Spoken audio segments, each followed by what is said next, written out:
Antonio Iglesias Martín, magistrado y flamante miembro de la directiva del Granada Club de Fútbol, presenta su primera novela, Palabra de General, el próximo día 30 en Granada. En Dúrcal, la presentación de esta obra será el próximo sábado 8 de octubre en el Centro de Día a las 8 de la tarde.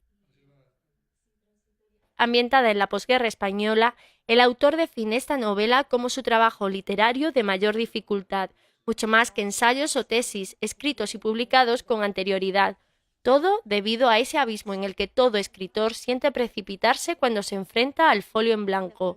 Pero 5 años de lectura de autores europeos, investigación histórica y visitas de las musas han dado sus frutos en esta obra que está editada por Círculo Rojo. Antonio Iglesias nos presenta Palabra de General en una entrevista que pudimos hacerle unos días antes de la presentación en Granada.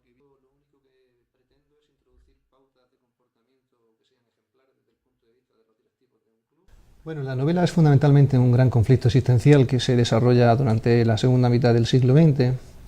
Un conflicto existencial basado fundamentalmente en una historia de amor, una historia adúltera. Y bueno, en esa historia de amor hay también una crítica a la moral nacional católica de la época, de cómo estaban configuradas las relaciones de pareja en aquellos entonces. Y fundamentalmente también se destacan, pues es digamos que es una exaltación del amor en todas sus vertientes, también una exaltación del amor entre padres e hijos, entre hermanos, entre amigos, porque también hay una devoción del protagonista hacia su maestro, pero fundamentalmente, como he dicho anteriormente, es una novela de amor que denota un claro conflicto entre una situación que no es deseable, una relación extramatrimonial, y los conflictos que surgen a raíz de eso. ¿Cuál ha sido el proceso creativo para esta novela? La investigación, porque comentabas antes de que tiene mucho de novela histórica, también algunas pinceladas de historias personales.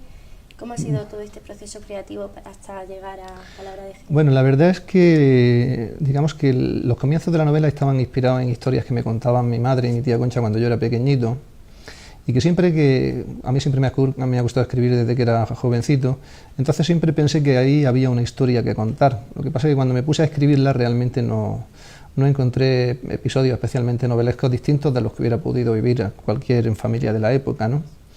Entonces se me ocurrió, digamos, esas historias que a mí me habían contado mi madre y mi tía de pequeño, pues exagerarlas, hacer una hipérbole, es decir, era un niño de 10 años que se asomaba a la vida, el que las veía, y entonces con la óptica de un mayor, con la perspectiva más de una persona adulta, pues exagerarlas para darle contenido a los personajes, pero realmente los personajes no tienen absolutamente nada que ver con nadie de mi familia.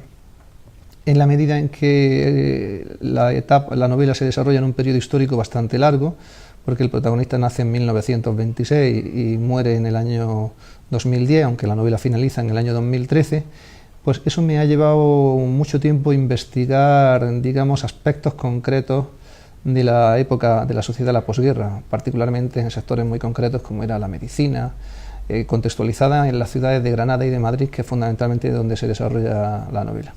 Entonces, no es una novela histórica en sentido estricto, pero sí me ha llevado un tiempo importante pues investigar esa época histórica, fundamentalmente los años 50 y 60.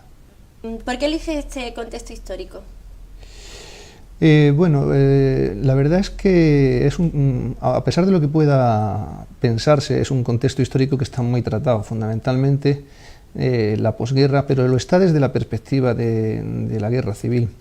Hay una cuestión que sucede en la literatura española y es que es una época que está muy politizada, es decir, que los autores ideológicamente se han posicionado de una manera más o menos velada o más o menos evidente con cada uno de los frentes. Yo he tratado de prescindir de cualquier connotación ideológica, hombre, alguna referencia se hace a las posiciones de los protagonistas, pero no tiene ninguna connotación ideológica. Por eso he tratado de estudiar autores franceses y sobre todo ingleses para contextualizar la época desde una perspectiva social. ¿El porqué de esa época? Pues porque era una época que, bueno, no es muy atrás en el tiempo, porque me resultaba cercana desde el punto de vista de las historias que a mí me contaban, porque incluso la portada que yo tenía en mi cabeza me servía para contextualizarla en esa época. Y bueno, fundamentalmente porque es una etapa de la historia de España que a mí me gusta, aunque no sea para estar demasiado orgulloso después de lo que pasó en la Guerra Civil Española. ¿Nos puedes hablar un poquito más de los personajes que comentabas que no tienen nada que ver con tu familia, pero que aún así hay alguna inspiraciones en personas reales, en personajes de Dúrcal, por ejemplo?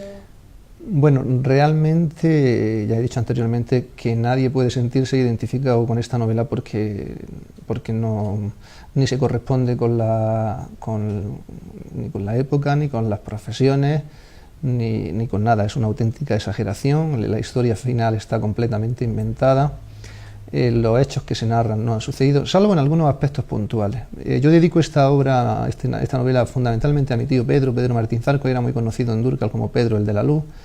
Y entonces sí que se habla pues de la electricidad, de cómo funcionaba el sector eléctrico en aquella época, desde que se fundó la compañía eléctrica San Antonio ahí en Cosbíjar por don Antonio Tusé, que efectivamente mi bisabuelo fue el inspector jefe de esa compañía. Al final pongo su retrato como un recuerdo a su memoria.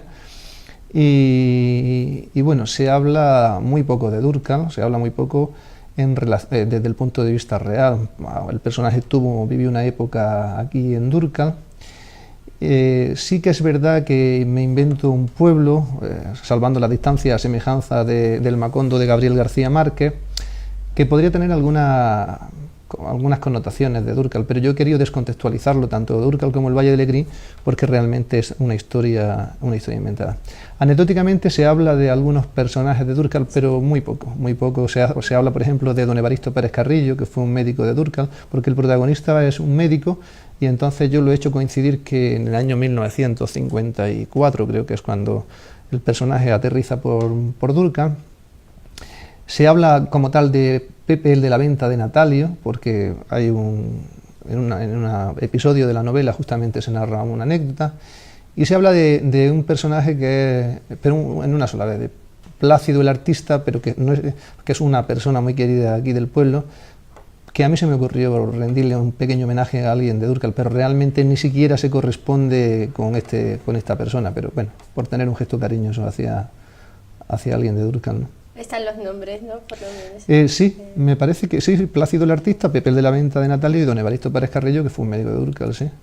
Muy bien, según la hipnosis del libro se trata de un amor en principio imposible, ¿no? Trata en determinados momentos de esto. Y esto me hizo reflexionar como la literatura y el fútbol, y sin embargo se aunan en su persona, porque ha sido nombrado recientemente vicepresidente de Relaciones Institucionales del Granada. ¿Cómo han ido estas primeras semanas en este cargo? Bueno, pues como podrá usted estar comprobando por los periódicos, desde el punto de vista deportivo bastante mal, porque ayer justamente perdimos con el Bilbao, la semana pasada se empató con el Betis, anteriormente, en fin, los resultados no están siendo los deseados. Lo que ocurre que es un club que está en construcción, un equipo que ha sido hecho prácticamente durante el mes de agosto, el mes pasado, y yo creo que esa dinámica va a cambiar porque hay buenos jugadores. A nivel institucional, pues la verdad que es un placer porque he tenido la oportunidad de relacionarme con muchos sectores de la sociedad. He gestionado la entrega de una camiseta a una persona que estaba con una enfermedad terminal, he inaugurado una peña en Las Palmas de Gran Canaria, he inaugurado también la Puerta de la Afición en Granada, también tuve la oportunidad de entregar un ramo de flores en Alfacar a los representantes y a la familia de Ana Huete, que fue la chica esta que falleció en el terremoto que hubo en Italia. Y a nivel institucional, pues la verdad es que estoy teniendo una actividad bastante reconfortable. A nivel deportivo espero que las cosas cambien en las próximas semanas.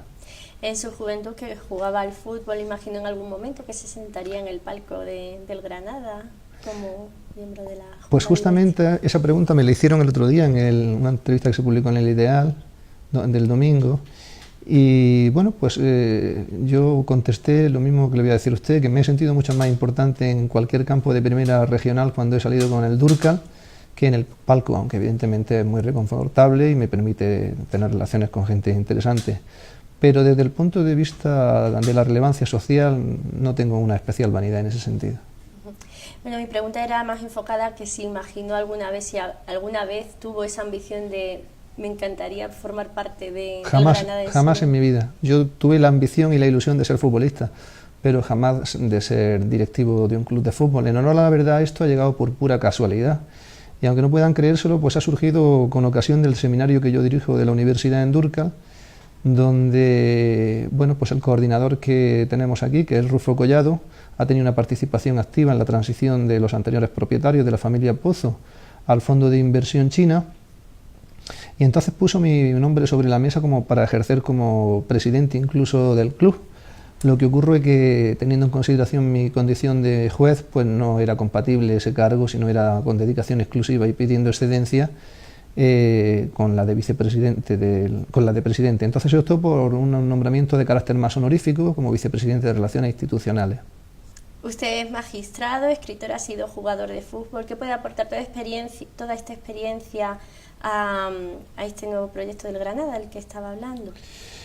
Pues la verdad que es algo que yo me he preguntado también, porque sí, yo soy fundamentalmente magistrado, es mi trabajo, de eso vivo. Lo de escritor es mucho decir, no me arrogaría yo ese título ni muchísimo menos por haber publicado un par de libros, algunos de ellos de carácter científico. Entonces, bueno, yo lo único que pretendo es introducir pautas de comportamiento que sean ejemplares desde el punto de vista de los directivos de un club, transmitir un punto de racionalidad y de ética en el deporte, y fundamentalmente luchar contra cualquier comportamiento que tenga tintes de violentos, xenófobos, racistas. Pero esa es la aportación que fundamentalmente yo puedo hacer, porque mi experiencia de gestión directiva pues realmente es nula, ¿no? Pero sí de relaciones institucionales, y es por eso por lo que gracias a su labor se cuenta ahora en Durcal con este seminario avalado por la Universidad de Granada y el seminario de Ética y Deporte. Y me gustaría saber cómo van los preparativos para el próximo seminario. Pues con mucha ambición. Pretendemos que el año que viene sea un proyecto más ambicioso. Lo vamos a hacer de 2 días y además el presidente de la Asociación de Empresarios de Turismo Rural del Valle de Lecrín se puso en contacto conmigo y me propuso que sumáramos a la actividad que yo dirijo de Ética y Deporte una adicional sobre turismo en el Valle de Lecrín. Y a mí me pareció una idea interesante y lo vamos a aglutinar de manera separada, porque habrá gente que quiera participar solamente en el seminario de deporte y solamente en el seminario de turismo, pero lo vamos a aglutinar en 2 días. Uno será dedicado exclusivamente al deporte, con personas muy relevantes del mundo del deporte, y otro al turismo. Lo vamos a unificar de manera que vamos a conseguir entre 2 y 3 créditos que reconozca la universidad para quien haga el seminario completo, y un crédito de manera independiente para quien lo haga separado. Y alternativamente se van a ofrecer alguna excursión por parte de algún guía local, y estoy pendiente de reunirme con los alcaldes de la mancomunidad para ver dónde hacemos la excursión o las distintas excursiones en función de los alumnos que tengamos y de las posibilidades de cada una de las personas que se inscriban.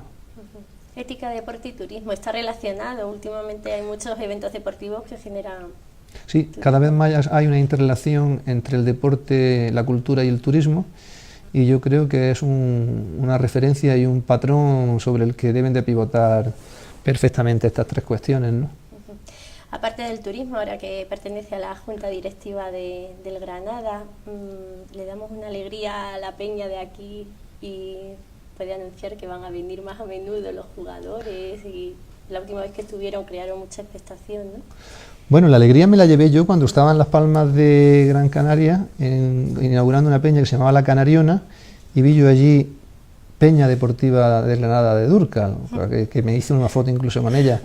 Y desde luego que vendrá aquí algún jugador del Granada a la peña de Durcal, sin ningún género de dudas. Es algo a lo que me comprometo, y en algún momento de este año, si yo sigo desempeñando con carácter ordinario la función de vicepresidente, vendrá algún jugador sin ningún tipo de dudas. Muy bien.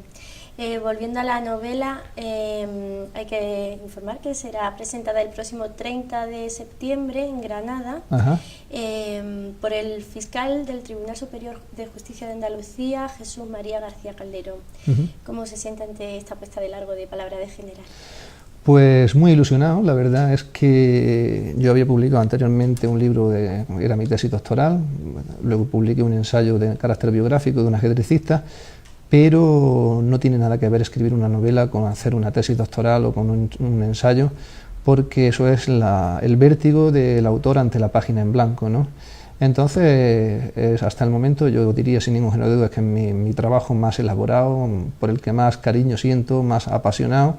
Y entonces pues me siento ilusionado por una parte y también inquieto por cómo pueda ser aceptada por la crítica, ¿no? Pero vaya, en cualquier caso, digamos que lo primero que me siento es ilusionado, valga una vez más la redundancia, ¿no? Unos días más tarde, el 8 de octubre, se presentará aquí en Dúrcal. Es un evento muy diferente, ¿no? Es como presentarlo a la familia. Efectivamente. Bueno, yo soy de aquí, me he criado aquí, me siento de aquí, quiero a la gente de aquí, me siento querido por mi vecino y claro, justamente como usted lo ha transmitido, es presentárselo a mi familia y a mis amigos, ¿no? Esto será, recordamos, el 8 de octubre en la biblioteca. No, en el centro de día. En el centro de día. Y bueno, esperamos que vaya muy bien tanto la presentación de Granada como la de aquí. Muchas gracias por atendernos. Pues gracias a ustedes.